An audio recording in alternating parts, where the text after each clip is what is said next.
Thank you again, DG Wadi, for that comprehensive strategic plan. I'd now like to invite PDG David Edwards to do his presentation on District 7030 and the foundation looking at yesterday and tomorrow. Let us welcome him.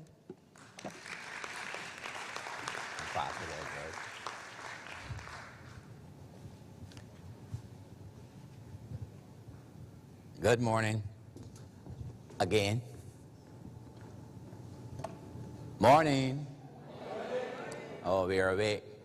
Okay, so I am listed to do the foundation yesterday and tomorrow, but PDG Hervé, the RFC, did the foundation yesterday and did such a good job. I don't think you need to hear about yesterday and tomorrow twice. So with DG Rogers' permission, I'm going to just speak a little bit about the magic of Rotary from my perspective, and maybe a little story on my Rotary story to compensate for that. So we were talking about the magic of Rotary. Do we need any proof of the magic that Rotary has?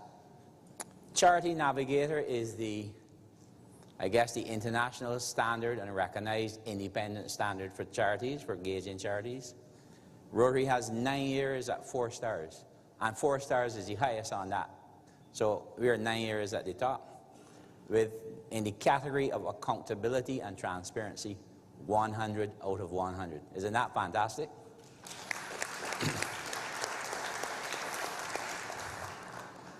Our achievements with polio. Over 15 million children saved, estimated since we started. Over 1.5 billion raised, as I heard on the radio the other day, one of these chit-chat things on the radio, and the announcer said, we're speaking millions here with an M. Well, we're speaking millions here with a B. Over 1.5 billion raised, and over 2.5 billion immunized. It's the infrastructure with our partners in places like India and Pakistan and Nigeria that have built this infrastructure for all the NIDs and so on, that has really taken the eradication of polio to such a level that we are now, as we say it, this close. Talking about NIDs, just as the story goes, you know, we read these things in the magazines, we see them online about polio eradication and NIDs and seeing the little drop going. But has anyone ever had the opportunity to put that little drop in? Anyone? Okay, so about 3 years ago, the incoming president of the Rotary Club of Barbados West, for the second time, Joe Steinbach, said that he called me and he said, you know, I want to do something different this second time I'm coming back into the club presidency. He says, I don't want to give anybody any Paul Harris Fellow or any plaque or cup. I want them to go and do something that they'll remember and to do something for Rotary. He says, can you put me in contact with somebody to do an NID? I said, sure. Know somebody well who runs them. So we put them in contact.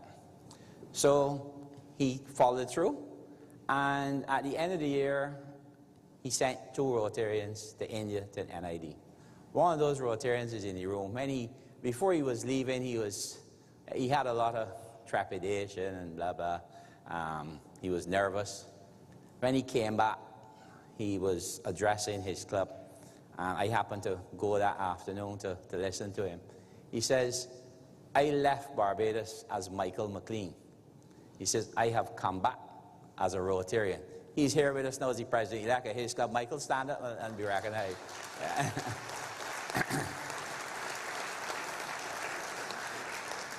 To me, that is magic. In terms of statistics, so far this year we only have 3 cases in Afghanistan, 2 in Pakistan, and 0 otherwise. So there are 5. Now, Nigeria, 0 so far this year, but there were 4 last year. And so Nigeria has an emergency response going on to try and stem the tide of any more outbreaks. And the same thing in the Democratic Republic of Laos. Of course, we're all tuned into these, but don't ever give up on them. Grants, if we look at it from a zone point of view, in the last 4 years, Zone 33 has had the equivalent of 10.7 million in 172 grants. Zone 34, or Zone 164 for 13.1 million, and the total. I estimate that this year, looking at what I see online in the grants, that about $500,000 for this year in train for District 7030. Now, I warn you on that, as I think I mentioned in my global grant presentation yesterday, a lot of things are started, and that's where they end. They just sort of time out. So the amounts may be a little skewed as to what actually goes through. And last year in the world, 76 million in grants. So that's not a small amount. Since global grants came after Future Vision, blended into these global grants, where they're now just global and district grants, the foundation continuously surveys what's happening and tries to change to suit what is needed worldwide. There's a 90% satisfaction up to recently. Continually increasing activity, more grants being applied for, more clubs and districts engaged, increasing efficiency in the way the grants are handled, and improvement in the clarity of requirements. And yes, the foundation has improved the online application process. It's a lot easier, and significant improvement in sustainability. The cadre, a lot of people probably never even heard of cadre.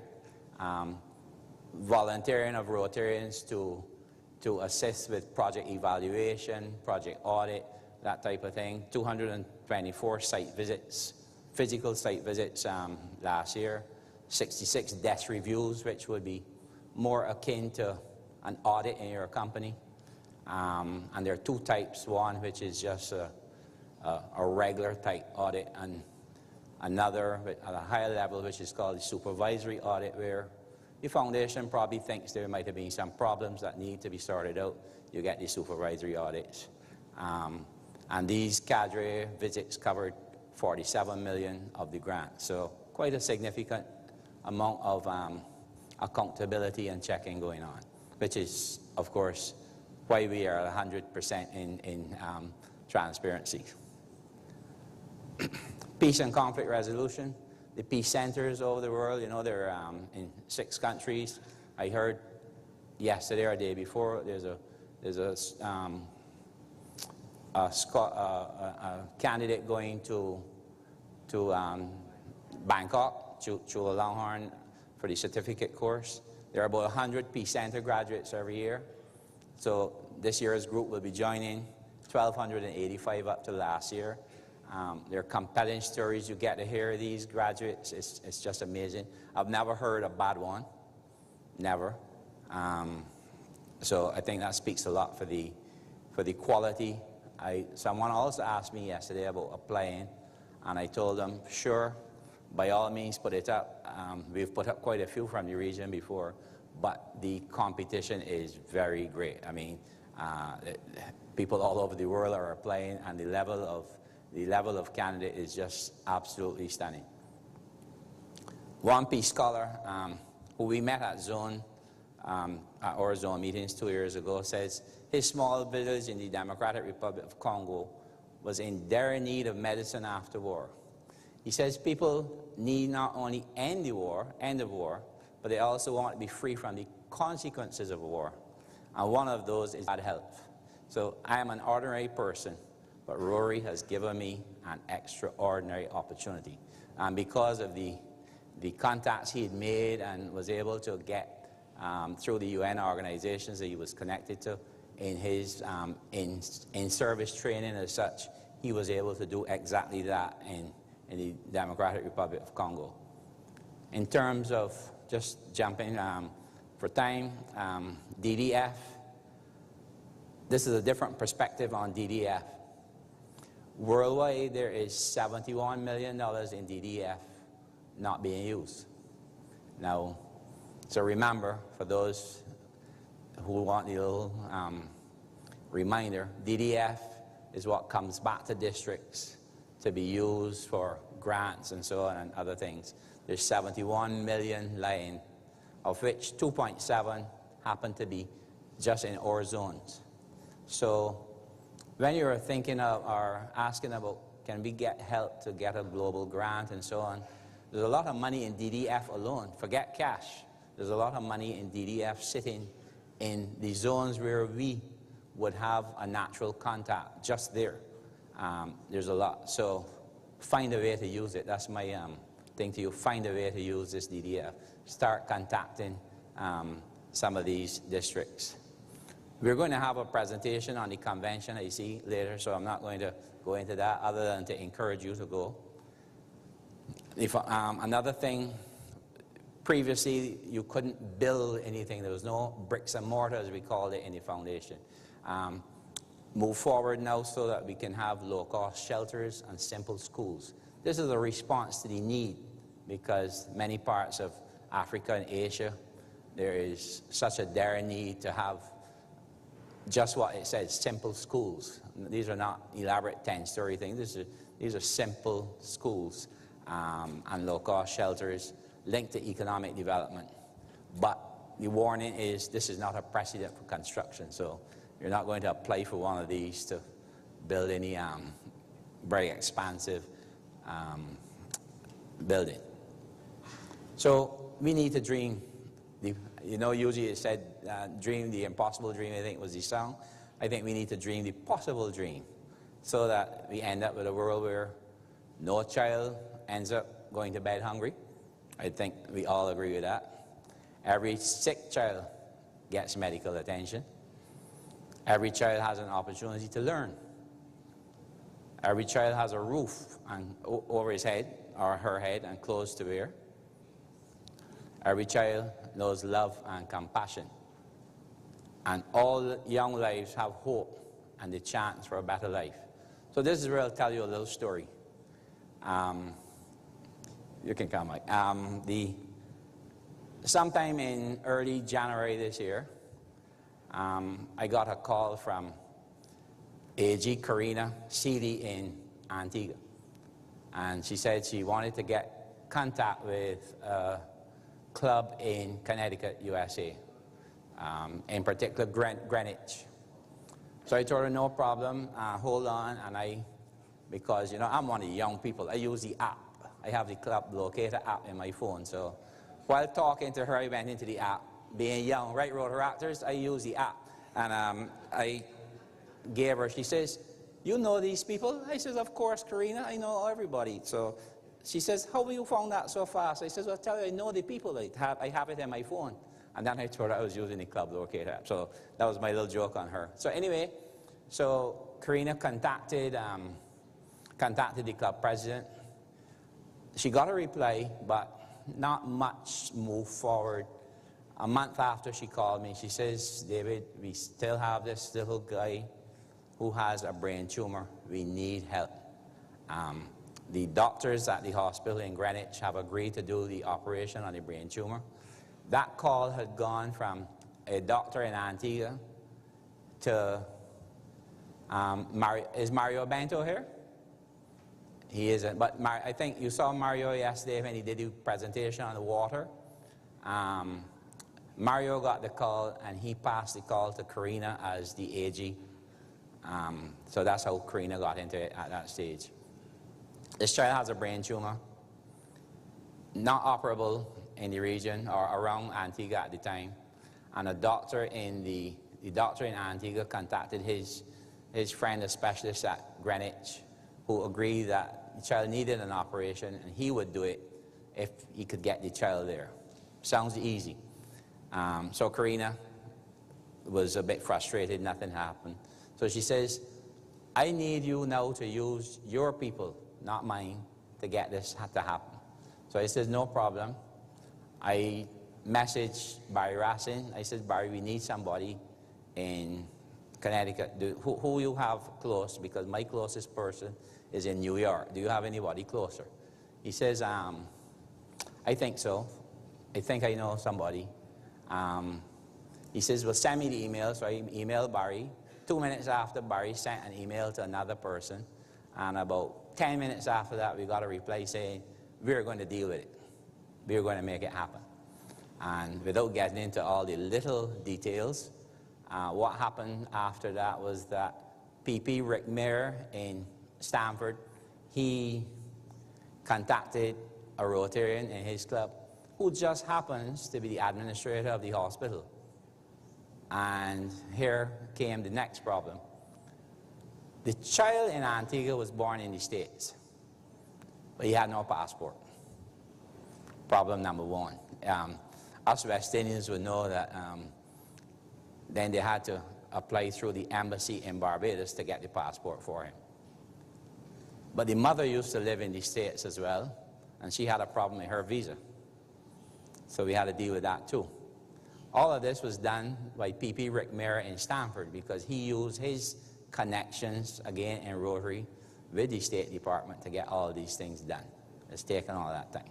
So in the end, on Monday of this week, the mother and child flew to the States, met at JFK by the Rotarians from Stamford, put up overnight by them, and then taken to the apartment at the hospital.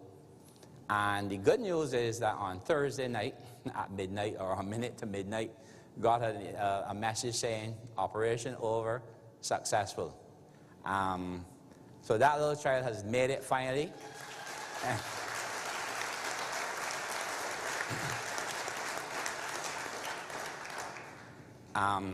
It's a great feeling to be involved in something like that.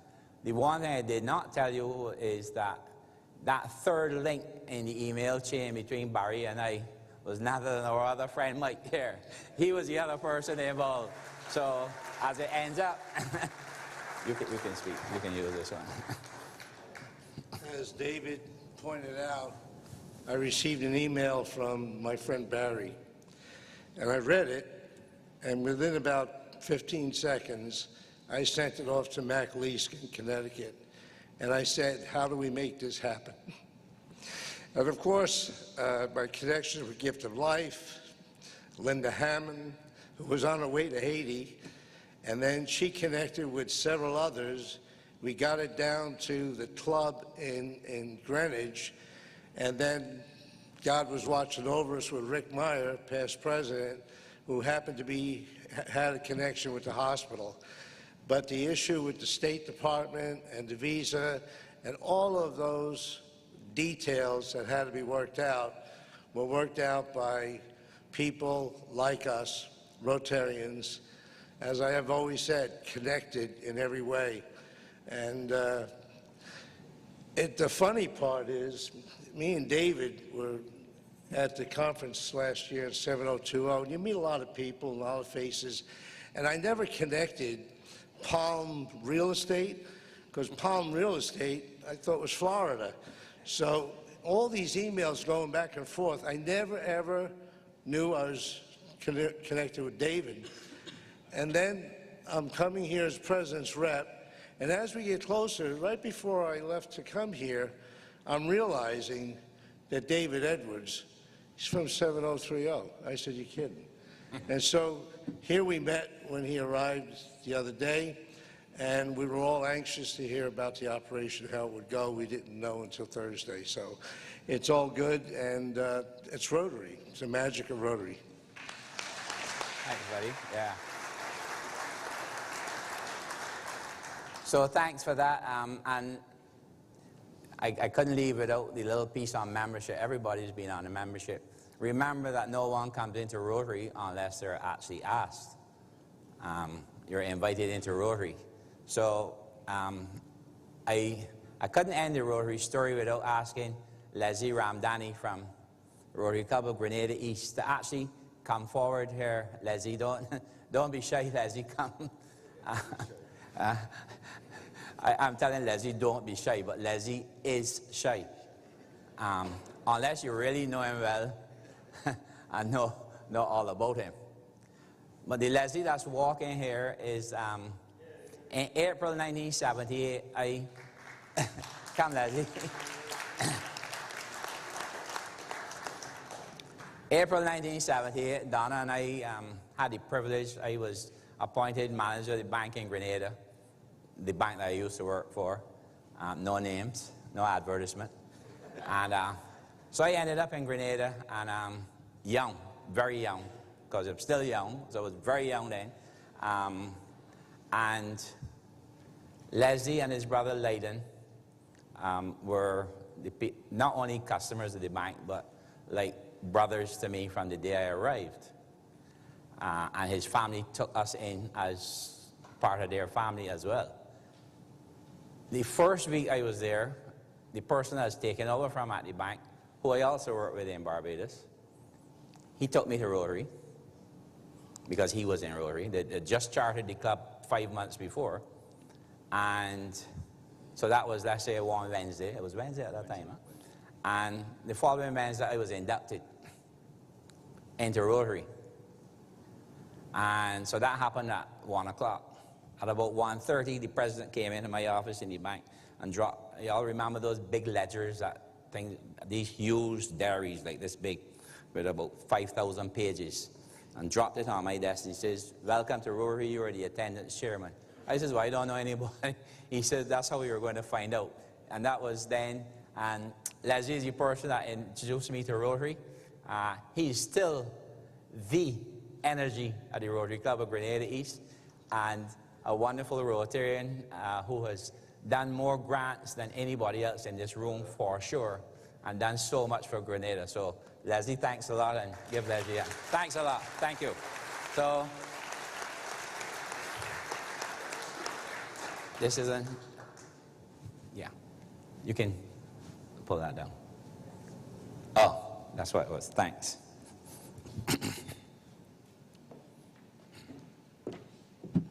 Thank you, PDG David, for that wonderful performance. I think it was really fitting describing Rotary as magic, and I would like you all to give him a next round of applause for, for those real-life experiences and persons that have benefited from Rotary. Thank you.